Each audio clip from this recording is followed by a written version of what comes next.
consacrer une série de vidéos à la ZIP. C'est une carte électronique sortie chez Interface Z. Donc vous connaissez sans doute plusieurs types de modèles de cartes électroniques, type Arduino ou Raspberry Pi.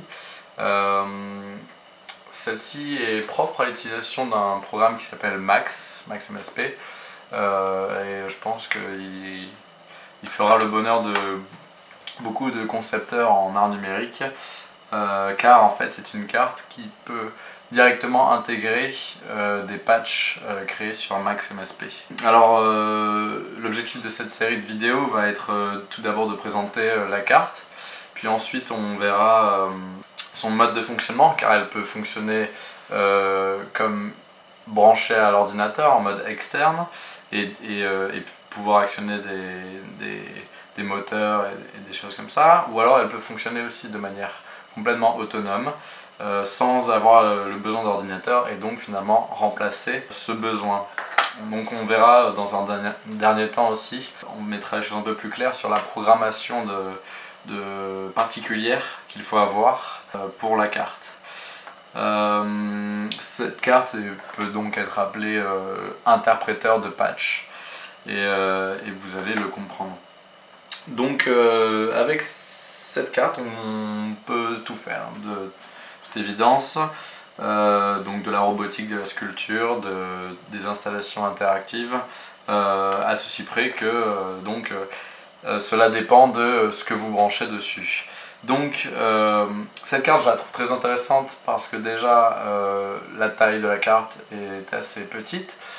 Cette partie là peut se sectionner, donc on a finalement deux petites parties rectangulaires. Ça peut nous permettre de pouvoir placer cela sur votre structure ou installation un peu de manière plus flexible. Et donc déjà voilà, c'est une petite carte mais qui possède tous les éléments nécessaires. Alors on notera dans un premier temps en fait que cette carte utilise le protocole MIDI. Donc on a le couple d'entrée et sortie MIDI. Et d'ailleurs le protocole sera au centre de toute l'utilisation de cette carte. Pour ce faire, donc on a un interrupteur ici, un double interrupteur en fait. L'un des interrupteurs sert à indiquer si la carte fonctionne en mode interne ou externe, c'est-à-dire de manière autonome ou avec ordinateur, et tandis que l'autre interrupteur sert quant à lui à choisir la résolution des éléments qu'on va utiliser, les capteurs. Donc est-ce que vous choisissez plutôt un 7 bits, une résolution sur 7 bits? En MIDI, cette résolution veut dire que nous fonctionnons sur 128 pas, soit de 0 à 127, ou alors sinon une résolution sur 12 bits, donc qui définira les capteurs sur 4094 pas. Donc voilà, cela nous donne déjà un peu de marge en termes de données reçues et de la précision. Donc on note 4 entrées analogiques qui sont sous forme de branches ici. 4 entrées analogiques sur lesquelles on peut brancher des capteurs. Ici 5 entrées numériques pour des boutons, donc tout ou rien. Et une sortie actionneur en fait, sur laquelle on pourra venir raccorder des cartes filles comme celle-ci par exemple. Donc ceci est une carte actionneur.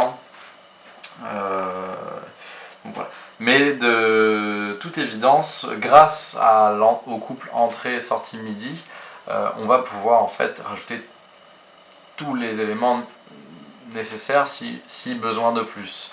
Par exemple en entrée du MIDI, on pourra rajouter une carte pour rajouter plus de capteurs, tandis qu'en sortie MIDI on pourra rajouter aussi des cartes filles pour l'utilisation de servomoteurs ou autres. Donc voilà, apparemment une carte quand même qui semble illimitée, mais qui nécessite juste un branchement spécifique à chaque projet en fait. Donc voilà, moi j'aime beaucoup sa flexibilité.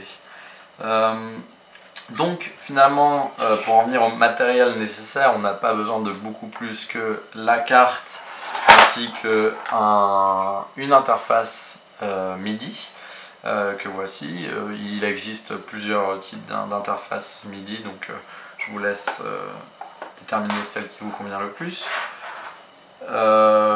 Et donc bien sûr de câbles. Et d'un ordinateur, ça va de soi.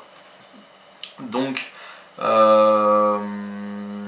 voilà, en fait, donc, il faut juste être clair sur le mode de fonctionnement, sur le principe que cette carte peut fonctionner de manière externe, donc avec un ordinateur, et donc servir à faire le relais entre un ordinateur et des actionneurs type moteur ou lumière ou quoi que ce soit d'autre.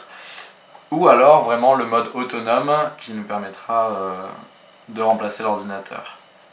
Donc ce que je vous propose, c'est qu'on passe au mode externe de cette carte et qu'on voit un peu comment ça fonctionne avec Max. Voilà, à tout de suite.